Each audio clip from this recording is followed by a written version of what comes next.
Merci. Alors, moi, je suis très heureux de retrouver les Amis de la Vie, parce que c'est pas la première fois que j'ai le plaisir d'être avec vous.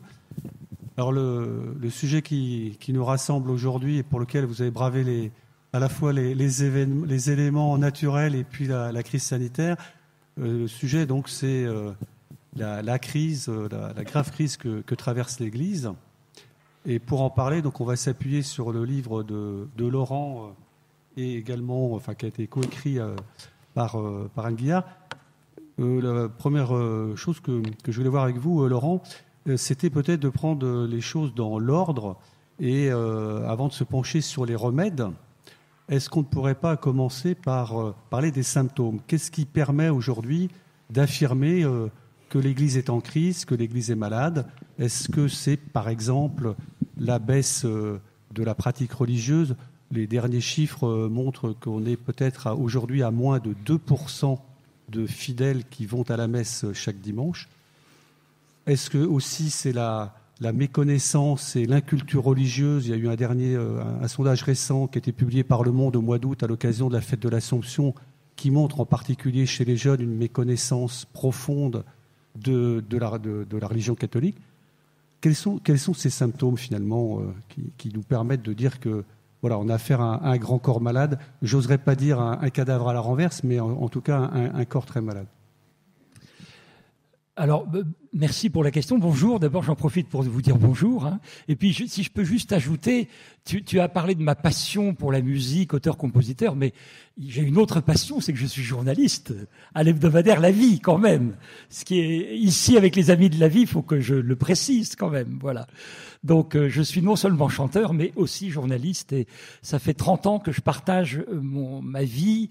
Et ce sont deux passions pour moi et deux manières d'être catholique. Parce que je tiens aussi à le préciser, c'est que je suis catholique, heureux et fier de l'être, sans plus, mais fier quand même, pratiquant.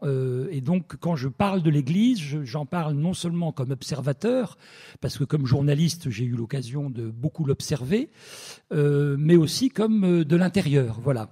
Alors maintenant, pour répondre à la question que François Vercelletto vient de me poser,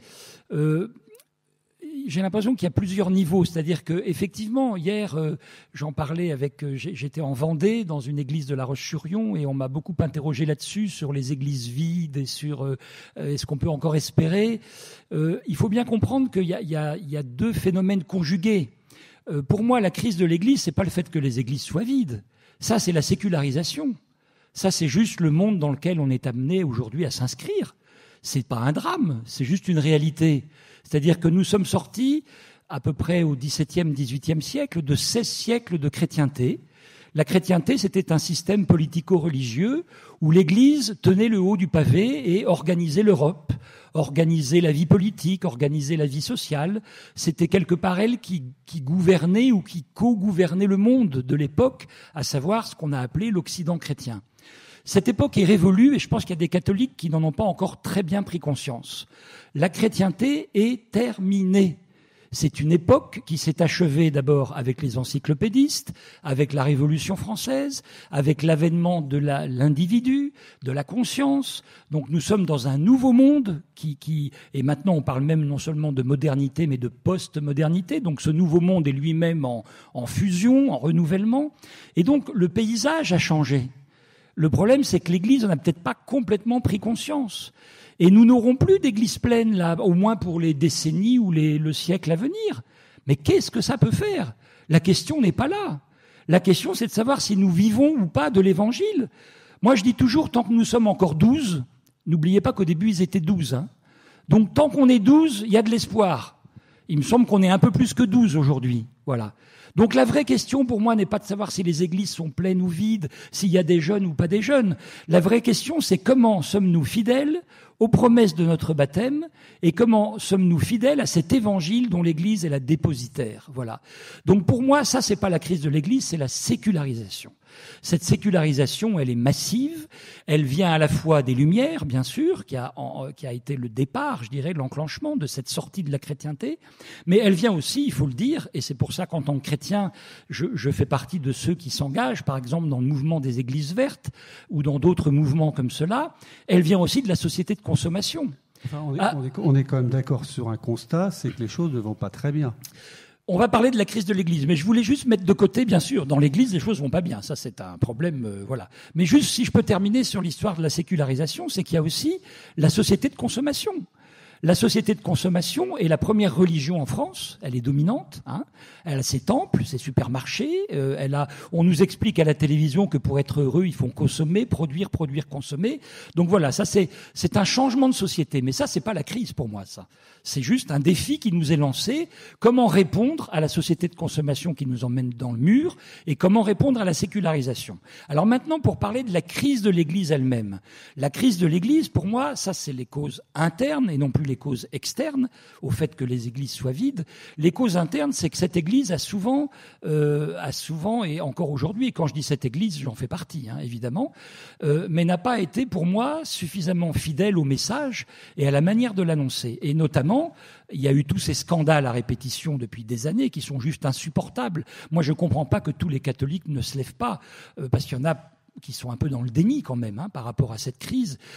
Scandale d'ailleurs, entre parenthèses, sur lesquels vous avez été un des premiers, il faut le dire, à la vie, à mettre en évidence. Enfin, en tout cas, merci de le rappeler parce que je me suis... Oui, tout à fait. Et moi personnellement, d'ailleurs, je me suis pris beaucoup de coups à l'époque. Nous avons publié en 2001 une enquête qui, à l'époque, est passée plus ou moins... Enfin non, elle n'est pas passée inaperçue. Pas vraiment. Non, pas vraiment, non, mais qui s'appelait « Des gourous dans les couvents ». Et c'était quelques années après Les naufragés de l'esprit. Vous savez, ce livre qui est sorti en 1997. Et nous avons fait partie des lanceurs d'alerte de dénoncer tous ces dysfonctionnements, effectivement, François, dans des communautés religieuses, nouvelles ou pas nouvelles, enfin souvent nouvelles d'ailleurs, dans lesquelles il y avait abus de pouvoir, abus de faiblesse, abus sexuels, parce qu'il faut comprendre que tout ça se tient. Abus spirituel. Abus spirituel. Tous ces abus ne tombent pas du ciel, c'est pas juste des brebis galeuses, c'est systémique, c'est ça qu'il faut que nous comprenions, et ça a quelque chose à voir avec le cléricalisme que dénonce le pape François à longueur de temps, ça a quelque chose à voir avec le pouvoir clérical. Et je suis d'accord avec ce qui a été dit tout à l'heure, le cléricalisme, c'est pas que le problème des prêtres, c'est une certaine manière d'être dans sa tête. Il y a des laïcs qui sont plus cléricaux encore que certains prêtres, hein, et il y a des prêtres qui sont pas du tout cléricaux. Donc quand je parle de cléricalisme, je suis pas en train de dénoncer les prêtres, c'est la question du pouvoir clérical, de la manière dont ce pouvoir est exercé et la gouvernance de l'Église. Et là, il y a une vraie crise, effectivement, mais qui pour moi, c'est pour ça que j'ai pris un petit peu de temps pour parler de la sécularisation, parce qu'en fait, on est pris en tenaille entre ces deux phénomènes. Mais le fait que les églises soient vides, ça, c'est pas la crise de l'Église. Ça, c'est notre société qui change. Voilà, tout simplement. C'est la société qui change. Par contre, le fait que notre Église soit infidèle et qu'elle soit à ce point en contradiction avec le message qu'elle annonce, avec la personne même du Christ, puisque le christianisme, c'est quand même la référence au Christ, hein, et être capable d'avoir de tels contre-témoignages dans le fonctionnement de l'institution comme dans le comportement de ceux qui sont censés la promouvoir, hein, ça c'est juste inacceptable. Voilà. Et donc pour moi elle est là la crise. Elle est dans le hiatus qui existe entre en gros faites ce que je dis mais faites pas ce que je fais, et annoncer un Christ ressuscité et aller donner la mort à des enfants, à des femmes qu'on va violenter, à des religieuses qu'on va mettre avec des réseaux de prostitution qui vont jusqu'au Vatican. Mais comment est-ce qu'on peut accepter une chose pareille quand on est catholique?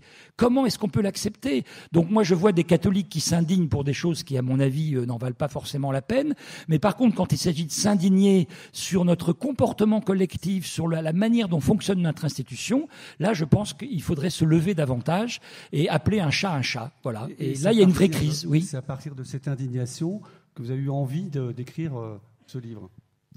Oui, essentiellement à partir de cette indignation, effectivement, et puis d'en voir les dégâts, parce que de la même manière qu'il y a un mouvement de sécularisation qui échappe totalement à l'Église, hein, il y a aussi des choses qui relèvent de notre responsabilité. Je vais vous donner un seul exemple, la Manif pour tous. Moi, j'ai été entouré de gens de mon âge, même des plus jeunes, qui n'ont plus mis les pieds à l'Église après la Manif pour tous, en disant si c'est ça l'Église, je ne peux plus aller à la messe. Voilà. Donc ça a été pour moi, je vous le dis franchement, cette Manif pour tous a été un grand mouvement de désévangélisation.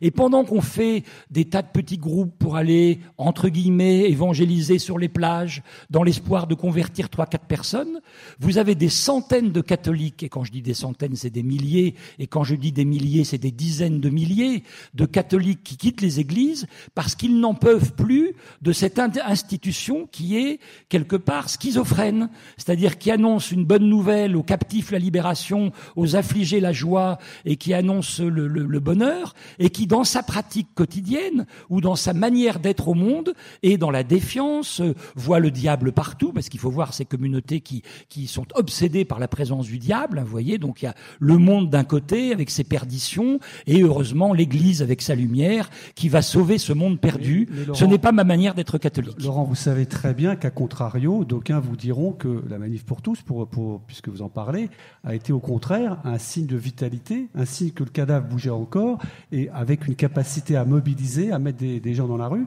et qui vous diront exactement l'inverse de ce que vous dites. Moi, je vois, encore une fois, les effets autour de moi de cette manif commencent à repousser. Je vais vous donner même l'exemple c'est pas les seuls, hein, c'est un exemple parmi d'autres, mais j'ai des amies lesbiennes qui vivent en couple et dont j'ai préparé le baptême de leur enfant avec elles. Elles s'apprêtaient à inscrire leurs enfants au catéchisme. Eh bien, elles y ont renoncé. Elles ont dit cette Église ne veut pas de nous, elle ne nous veut pas, elle nous condamne. Et je peux vous dire que ce que j'ai vécu ça a été un déchirement pour moi parce que j'avais participé à la préparation du baptême de leur enfant.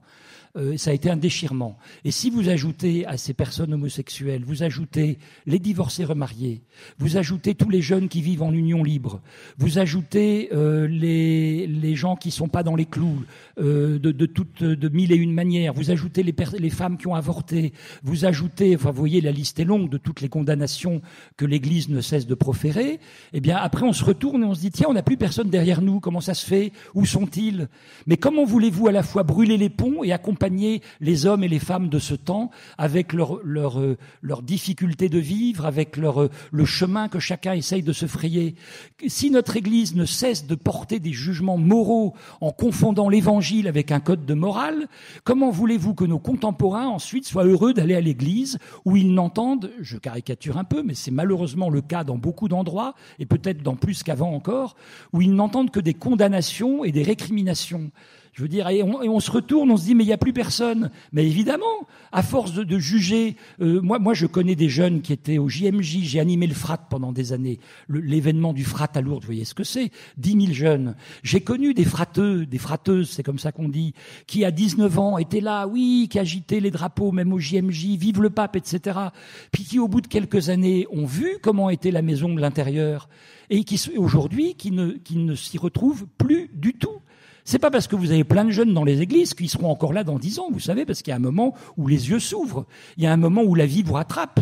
Et vous voyez que l'église vous accompagne ou vous accompagne pas. Et si l'église vous accompagne pas dans vos difficultés, dans vos errements, dans vos erreurs, eh ben, comment avez-vous envie d'y rester? Voilà. Et moi, c'est ça que je dénonce. C'est le fait que l'Église soit trop souvent un contre-témoignage et une occasion de désévangélisation. On parle beaucoup d'évangélisation. On ferait bien de se préoccuper de la manière dont nous évangélisons dans le témoignage collectif que nous donnons. Parce que il n'y a pas que les individus qui évangélisent. Il y a aussi la structure. La structure peut être une structure juste ou une structure injuste.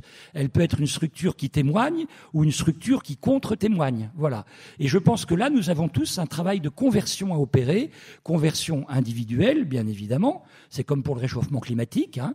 Il faut mieux prendre le vélo que la voiture, mais tout le monde sait bien que c'est pas parce que tout le monde va prendre son vélo qu'on va arrêter le réchauffement climatique, hein. Il faut aussi un changement des structures. Voilà. La conversion individuelle, ça suffit pas. Vous savez bien, Laurent, qu'il y a un certain nombre de participants dans l'Église aujourd'hui, qui ne sont pas tout à fait sur la même longueur d'onde que vous, c'est le moins qu'on puisse dire. Pour autant, comment voulez-vous faire Église et dans l'unité avec finalement des croyants, des fidèles qui sont, j'allais dire, pas à l'opposé sur tous les points, mais enfin quand même très très très différents de la vision que vous développez et de celle notamment aussi, on va y revenir, que vous développez dans votre livre. L'unité, pour moi, est souvent l'alibi, parce que je sais que c'est un principe dans l'Église, souvent pour faire taire tous les débats et pour éviter de se remettre en question. C'est toujours cet argument qui est avancé, celui de l'unité. c'est ce que j'appelle l'unité à la chinoise. Vous savez, les Chinois sont très sensibles aussi à l'unité à cause du confucianisme et vous voyez que dès qu'il y a une voix qui s'élève, on devient très vite un dissident. Moi, l'unité, pour moi, n'est pas une fin en soi. Je veux dire, c'est pas ça ma recherche. Moi, ma recherche, c'est plutôt la justesse, c'est la justice. Est-ce que nous sommes en adéquation avec l'évangile du Christ? Voilà. Et c'est autour de ça que l'unité doit se faire. Mais l'unité à n'importe quel prix, juste pour qu'on soit bien ensemble, il y a des antagonismes dans l'Église, il faut le dire clairement, et il y a des choses qu'on veut présenter comme compatibles qui, pour moi, ne le sont pas. Je vais vous donner un exemple, un seul exemple.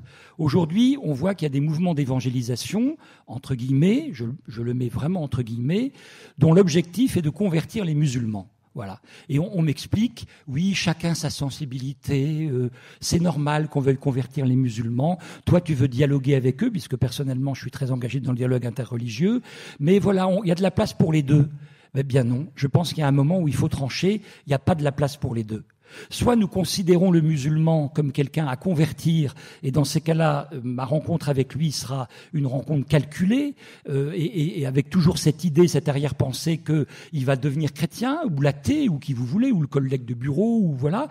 Soit nous vivons à l'école du Christ, qui lui n'a jamais cherché à convertir personne. Est-ce que Jésus a cherché une seule fois, même avec la Samaritaine, à la convertir au judaïsme? Même pas. Même pas. Jésus était juif, je vous le rappelle, pour ceux qui auraient oublié. Jésus n'a jamais converti personne au judaïsme. Jésus, dans ses rencontres, a converti à la comment on va dire ça, à la vérité de cette personne, à la vérité de son être, à la justesse de ses comportements. Voilà. C'est ça la conversion à laquelle nous sommes appelés. C'est pas de ramener les gens vers la boutique, c'est plutôt que l'Église élargisse l'espace de sa tente et que nous soyons à la rencontre des périphéries et que nous allions retrouver le Christ là où il nous attend, en Galilée, bien au-delà de nos petites frontières et de nos chapelles. Voilà. Et donc, pour moi, il y a juste un antagonisme. On ne peut pas, dans une même église, à la fois dire qu'on veut dialoguer avec les musulmans et à la fois qu'on veut les convertir. D'ailleurs, la meilleure preuve, c'est que moi, j'ai essayé de dialoguer avec des catholiques qui veulent convertir les musulmans et qui m'expliquent que les musulmans, de toute façon, c'est les ténèbres, c'est le diable, et qu'on ne peut pas dialoguer avec le diable. Par contre, on peut le convertir. Voilà. Voilà le discours que j'entends. Comment voulez-vous, François, faire l'unité entre ces deux discours? Il y a un moment où il faut dire ce en quoi on croit. Voilà, et moi je dis en quoi je crois. Je ne crois pas au prosélytisme. Je pense même que le prosélytisme est source de guerre et de conflits. Et quand dans le monde pluraliste dans lequel nous sommes, il y a des choix à faire. Et à force d'unité, c'est comme ça que les évêques se taisent. C'est comme ça que les débats n'ont pas lieu. C'est comme ça que chacun se renferme dans sa chapelle et dans son précaré. Et c'est comme ça que coexistent dans l'Église catholique des attitudes qui sont juste antinomiques. Voilà. Et c'est comme ça qu'on a laissé faire tous ces abus de faiblesse, parce qu'on rejoint la boucle est bouclée. Les abus de faiblesse, les abus spirituels, les abus sexuels, c'est au nom de l'unité qu'on les a pas dénoncés. Ah, mais il faut pas qu'on se fasse de mal. Oh, mais c'est un prêtre, il est tellement gentil par ailleurs. Ah, mais on va éviter les scandales. Les scandales, ça va contre l'unité. Donc, vous voyez, l'unité a bon dos. Elle a bon dos, cette unité. Ce qui est frappant quand même, c'est que ce qui a longtemps divisé les chrétiens en différentes confessions, c'était des problèmes, des questions théologiques ou dogmatiques entre protestants, orthodoxes et catholiques. Est-ce que vous n'avez pas le sentiment qu'aujourd'hui, les clivages ne sont plus de cet ordre-là? Autrement dit, il y a une partie des catholiques qui sont peut-être plus proches aujourd'hui d'une partie des protestants évangéliques et peut-être une autre partie de catholiques dont vous faites partie qui pourrait se sentir plus proche des protestants réformés, par exemple. Oui, mais moi, encore une fois, cette question de l'unité, pour moi, elle n'est pas première. Mon but dans la vie, c'est pas de faire l'unité de l'Église. Moi, en tant que disciple du Christ, j'ai envie de dire que mon but, c'est je crois, moi, j'aime beaucoup cette parole de frère Roger, qui parle de réconcilier la famille humaine. Voilà. Moi, ce qui m'intéresse, c'est de voir grand, c'est de voir large, et c'est de voir que la mission de l'Église et la mission des chrétiens, c'est d'être ferment d'unité, oui, mais pas pour la boutique, pas pour l'institution ecclésiale, mais pour l'Église véritablement universelle, c'est-à-dire celle des hommes, baptisés ou non, de l'assemblée, de la famille humaine. Moi, j'aime bien cette expression de famille humaine. Voilà. Mais si c'est juste faire l'unité de l'Église catholique contre d'autres églises ou contre, j'ai envie de dire que c'est pas mon souci. Pourtant, votre livre, c'est pour sortir de la crise catholique, une autre Église est possible. J'ai quand même compris que ça s'inscrivait dans le cadre de l'institution ecclésiale telle qu'elle est aujourd'hui, ou alors j'ai pas tout compris, ou alors c'est une autre Église. Oui, mais dans un débat, non, mais justement, je cherche à convaincre précisément. Et dans un débat, l'idée c'est bien d'avancer ses convictions, et c'est ce que nous faisons avec Anne d'ailleurs, c'est d'avancer nos convictions. Et la meilleure manière de le faire, c'est à l'intérieur de l'Église catholique, oui, bien sûr. Mais notre but n'est pas de réaliser l'unité. Notre but est plutôt d'ouvrir un échange, et je crois au conflit. Je crois qu'il faut que les évêques, qui ont tous très peur du conflit, acceptent le conflit. Il faut que nous soyons conflictuels. Mais le conflit n'est pas le contraire de l'unité, au contraire. Mais c'est un conflit entre qui et qui ? Mais c'est un conflit entre catholiques, entre sensibilités, et il faut que le débat ait lieu. Moi, je m'inscris pour que le débat ait lieu, et qu'on ne soit pas inhibé. Voilà, il y a une inhibition, voilà. Voilà, c'est le mot qui me vient à l'esprit. À force de mettre l'unité en premier, comme une espèce d'horizon indépassable, finalement, tout le monde est inhibé. Les évêques sont inhibés, les prêtres sont inhibés, les laïcs sont inhibés. On ne va pas oser dire aux prêtres qu'il y a un truc qui ne va pas. Tout le monde est inhibé, et du coup, le débat n'a pas lieu. Et qu'est-ce qui se passe ? Eh bien, on quitte les églises. Donc ça m'inquiète beaucoup plus. Moi, les conflits dans l'église ne m'inquiètent pas. J'aimerais bien qu'il y en ait plus. Il n'y en a pas beaucoup. Par contre, ce qui m'inquiète, c'est tous ces gens qui quittent l'église sur la pointe des pieds parce qu'ils n'en peuvent plus. Et je peux vous assurer que depuis des décennies, il y en a des milliers et des milliers. C'est ce que j'appelle le schisme silencieux. Je crois bien plus à la valeur du conflit et à la valeur du débat et du dialogue. J'y crois bien plus. Mais l'unité comme alibi pour ne pas débattre, comme alibi pour ne pas voir qu'il y a des choses qui sont incompatibles, comme alibi pour ne pas voir la réalité en face, cette unité-là, je n'y crois pas.